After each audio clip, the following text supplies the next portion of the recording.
కాసేపట్లో ఆర్టీసీ చేసే అత్యవసర సమావేశం నిర్వహించబోతుంది. దాని తర్వాత కూడా ఎటువంటి అసలు చర్చలకు వెళ్లే అవకాశం ఉందా, లేదంటే ఇటు శంకర్ గౌడ్ మృతదేహాన్ని సందర్శించడానికి అక్కడ నిరసనలు వ్యక్తం చేయడానికి అటు నర్సీపట్నం వెళ్లే అవకాశం ఉందా అనే సిచ్యువేషన్ అయితే ఇంకా తేలబోతుంది. అయితే దీనికి సంబంధించి మరిన్ని అప్డేట్స్ మా ప్రతినిధి ఏవై స్వామి అందిస్తారు. స్వామి, చెప్పండి, ఇటు ఆర్టీసీ చేసే అత్యవసర సమావేశాన్ని నిర్వహించబోతుంది. అసలు ఇందులో ఎటువంటి డెసిషన్స్ తీసుకునే అవకాశం ఉంది, ఏ విధంగా చర్యలు ఉండబోతున్నాయి? ఆర్టీసీ యూనియన్లు ఒక కార్యాచరణ ప్రకటించాయి. కార్యాచరణ ప్రకారం ముందుకెళ్లాలని చెప్పి చూస్తున్నాయి. మరోవైపు ఈ రోజు ఉదయం 10 గంటలకు ముందు అధికారులతో ఒక సమావేశం కావాలని చెప్పి ప్రభుత్వం చూస్తుంది. ఆ తర్వాత మా డిప్యూటీ సీఎం బట్టి విక్రమార్క, మంత్రి పొన్నం ప్రభాకర్ ఆధ్వర్యంలో ఆర్టీసీ కార్మిక సంఘాలను చర్చలకు పిలిచి అక్కడే వారితో చర్చించి వారి సమస్య పరిష్కరించాలని చెప్పేసి భావిస్తున్నారు. ప్రధానంగా ఇందులో మొత్తం 32 డిమాండ్లలో ఆర్టీసీని ప్రభుత్వంలో విలీనం చేయడంతో పాటు కార్మిక సంఘాలను సంబంధించి గుర్తింపు ఇవ్వాలని చెప్పేసి కూడా భావిస్తున్నారు. ఇవి 2-3 ప్రధానమైన డిమాండ్లే వైపు ఆర్టీసీ యూనియన్లు ప్రభుత్వం ముందు పెడుతున్నాయి. వాటిని నెరవేరిస్తే వాళ్ళు సగం సమ్మె దాదాపుగా విరమించుకునే పరిస్థితి ఏర్పడుతుంది. కానీ దీనికి సంబంధించి ప్రభుత్వం ఇప్పుడు ఎలాంటి నిర్ణయం తీసుకుంటుందో అనేది కూడా వాళ్ళు చూస్తూ ఉన్నారు. ప్రధానంగా వారికి సంబంధించిన వేతన సవరణకు సంబంధించి కొత్త పిఆర్సీ ఒకవైపు 10 నుంచి 30% మధ్య వాళ్ళు కొత్త పిఆర్సీ కోసం ఒకవైపు పట్టుబడుతున్నారు. తమ ఫిట్మెంట్ ఇవ్వాలని చెప్పి కోరుతున్నారు. ఈ మూడే, ఒకటి ప్రభుత్వంలో ఆర్టీసీ విలీనం, మరొక 2 సంఘాల పునరుద్ధరణ, 3 వేతన సవరణకు సంబంధించి మూడింటిపైన పీడముడిపై ఉంది. వీటిపైన కొలిక్కి వస్తే మిగతా డిమాండ్ అయినా కూడా యథావిధిగా కొనసాగుతాయని చెప్పేసి వాళ్ళంతా కూడా భావిస్తున్నారు. రవాణా శాఖ మంత్రి పొన్నం ప్రభాకర్ ఆయన మంత్రివర్గ స్థాయిలోనే దాదాపు 20 డిమాండ్లను పరిష్కరించుకునే అవకాశం ఉన్నప్పటికీ కూడా అవి పరిష్కారం కాకుండా పోతున్నాయి. ఆర్టీసీ ఎండీ నాగిరెడ్డి ఇతర ఆర్టీసీ అధికారుల వైఖరిపైన కార్మిక సంఘాలు గురగా ఉన్నాయి. వాళ్ళు కొంత ఎప్పుడు కూడా ఆర్టీసీ కార్మిక సంఘాలు నోటీసులు ఇచ్చిన తర్వాత ఎప్పుడు కూడా సమ్మెకు పోయే పరిస్థితి ఉమ్మడి రాష్ట్రం కూడా తలెత్తలేదు. ఇప్పుడు తలెత్తలేగా చేశారని చెప్పేసి కూడా వాళ్ళంతా కూడా భావిస్తున్నారు.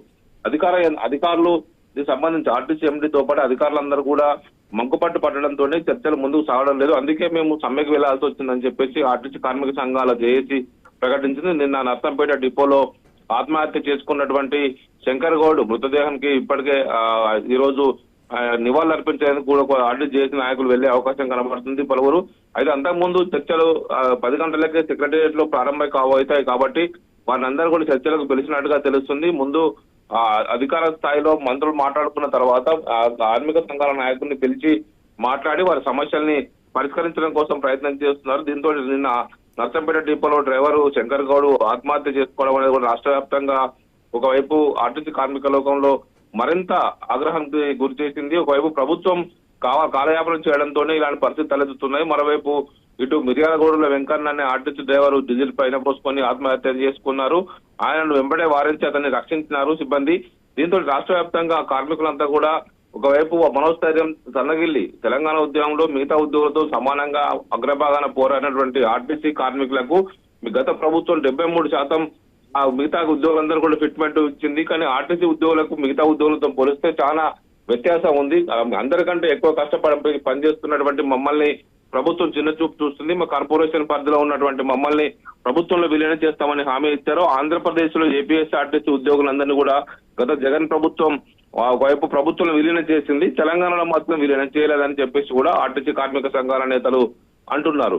కానీ ఇక్కడనే ప్రధానంగా వారికి సంబంధించిన డిమాండ్ల విషయంలో గత 40 రోజుల ముందుగానే నోటీసులు ఇచ్చినప్పటికీ కూడా సకాలంలో యాజమాన్యం స్పందించి వైపు చర్చలకు పిలిచి వాటిని పరిష్కరిస్తే పరిస్థితి ఇందాక వచ్చేది కాదని చెప్పేసి కూడా కార్మిక సంఘాల నేతలు వాపోతున్నారు. ఒకవైపు దీనిలో భాగంగానే ఈ రోజు ప్రభుత్వం చర్చలకు పిలిచి సమస్యను సానుకూలంగా పరిష్కరిస్తుందన్న ఆశాభావాన్ని అయితే కార్మిక సంఘాల నేతలు వ్యక్తం చేస్తున్నారు. సో స్వామి, ఈ రోజు నర్సంపేటలో అటు శంకర్ గౌడ్ స్వస్థలం దగ్గర అక్కడ ఇంటి దగ్గర ఈ సిచ్యువేషన్ ఏ విధంగా ఉండబోతుంది? ఎందుకంటే ఆల్రెడీ కూడా మనం చూస్తున్నట్లు ఇప్పటికే బండి సంజయ్ కూడా అక్కడికి వెళ్ళబోతున్నట్లు తెలుస్తుంది. ఇతర ప్రతిపక్షాల నాయకులందరూ కూడా అదేవిధంగా ఆర్టీసీ చేసి నాయకులు కూడా అక్కడికి చేరుకోబోతున్నట్టు తెలుస్తోంది. మరి ఇంత ఆందోళనకర సిచ్యువేషన్ అక్కడ ఉన్నప్పుడు ఎటువంటి చర్యలు తీసుకోబోతున్నారు? అక్కడ ఎటువంటి భద్రత కల్పించబోతున్నారు? ఇప్పటికే శంకర్ గౌడ్ ముద్దిని హైదరాబాద్ కు గురించాల ద్వారా అపోలో కంచన్బాగ్ తీసుకొచ్చి మెరుగైన వైద్యం అందించాలని ప్రభుత్వం ప్రయత్నం చేసింది. ఎంజిఎం నుంచి అపోలోకి తీసుకొస్తున్న క్రమంలోనే హైదరాబాద్ కర్మన్ ఘట్ ఏరియాకి వచ్చే సమయంలో దానికి స్ట్రోక్ తోని చనిపోయినట్టుగా కూడా ఒకవైపు ఆ వైద్యులు అంటారు. ఆయన ఆ భౌతిక గాయాన్ని ఇక్కడ నుండి మళ్ళీ ఆయన నర్సంపేటకు తీసుకెళ్లారు. నర్సంపేటలో ఈ రోజు ఆయన భౌతిక గాయానికి కార్మిక సంఘాల నేతలు మిగతా రాజకీయ నాయకులంతా కూడా నివాళులు అర్పించనున్నారు. కార్మికులు ఎప్పుడు కూడా మనోధైర్యాన్ని కోల్పోదు తెలంగాణలో ఒకవైపు ఇలాంటి పరిస్థితి గతంలో ఎప్పుడు చూడలేదు. ప్రజలు ఆత్మస్థైర్యం సన్నగిల్లి ఇలాంటి ఆత్మహత్య యత్నాలు చేయడం అనేది కూడా సరికాదు. సమ్మెలో ఇలాంటి విషాదకరమైన పరిస్థితులు రావడం బాధాకరం అని చెప్పేసి కూడా ఒకవైపు రాజకీయ నాయకులు అంటున్నారు. నిన్న ఎర్రబెల్లి దయాకర్ రావుతో పాటు బీఆర్ఎస్ నాయకులంతా కూడా వెళ్లి ఎంజిఎంలో ఒకవైపు శంకర్ గౌడ్ ని ఆరోగ్య పరిస్థితిపై ఆరా తీశారు. ఈ రోజు మరికొద్ది మంది నాయకులు అక్కడ ఇప్పటికే సమ్మెకు బీఆర్ఎస్ బీజేపీ రెండు పార్టీలు సంపూర్ణ మద్దతు ప్రకటించాయి. వారికి అండగా మేము కూడా ఉంటాము. ఆర్టీసీ కార్మికుల న్యాయమైన డిమాండ్లను ప్రభుత్వం పరిష్కరించే వరకు కూడా మేము వారికి అండగా ఉంటామని చెప్పేసి కూడా బీజేపీ బీఆర్ఎస్ నేతలంతా కూడా వారికి మద్దతుగా రంగంలో దిగిన అవకాశం కనబడుతుంది. మొత్తానికైతే దీనికి సంబంధించినటువంటి కార్యాచరణను వైపు ఇప్పటికే ఆర్టీసీ జేఏసీ ప్రకటించింది. అందులో భాగంగానే ఈ రోజు నుంచి మరిన్ని కార్యక్రమాలు నిర్వహించడం కోసం సిద్ధమవుతున్నారు. ప్రభుత్వం చర్చలకు పిలిచిన నేపథ్యంలో చర్చల కొలిక్కి వచ్చి చర్చలు ఫలప్రదమైతే సమ్మెను విరమించే అవకాశం అయితే కనబడుతున్నది. రైట్ స్వామి, థ్యాంక్ యూ. సో మనం చూసుకోవచ్చు ఈ రోజు ఆర్టీసీ కార్మికుల సమ్మె 3వ రోజుకైతే చేరుకుంది. సో నిన్న ఇటు శంకర్ గౌడ్ ఉదయం నుంచి కూడా